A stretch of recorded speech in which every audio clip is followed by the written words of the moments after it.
right arm tucked in like a bent wing. It was hanging separate and heavy from her shoulder joint, the way overcooked meat hangs off a bone. With the way she was breathing shallow and the way they had found her leaning outside, Angie guessed there might be a couple cracked ribs beneath the dislocated shoulder.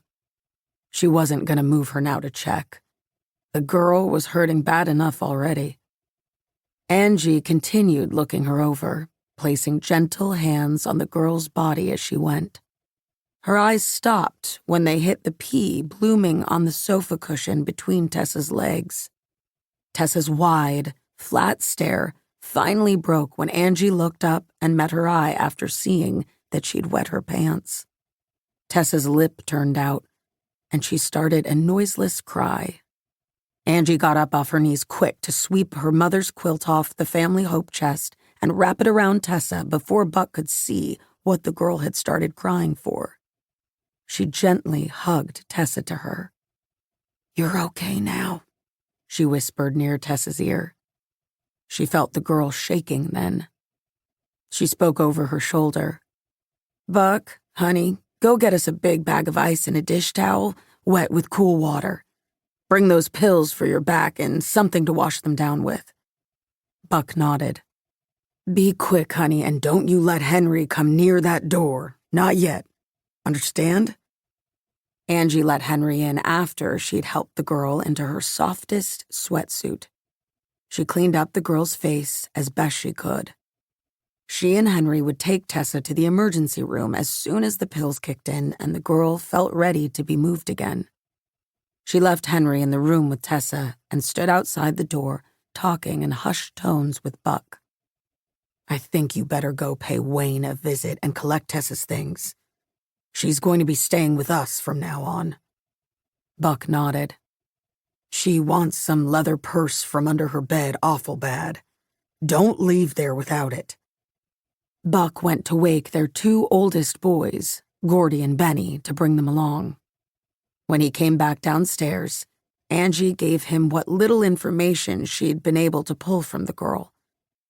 She kept secret the parts Tessa had made her swear to leave between just them. "And Buck, it may be the case we already have a dead body on our hands over there.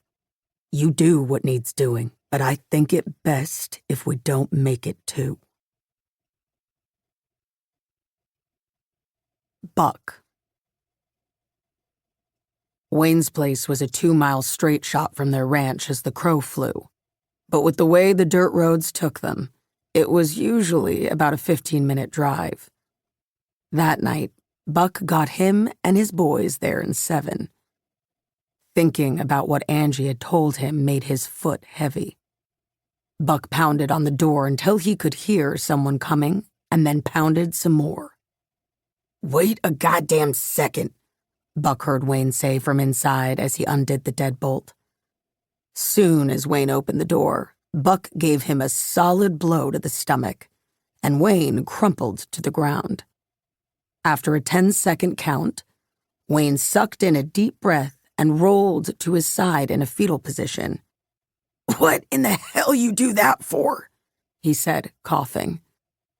Buck had known Wayne's sorry ass for most of his life.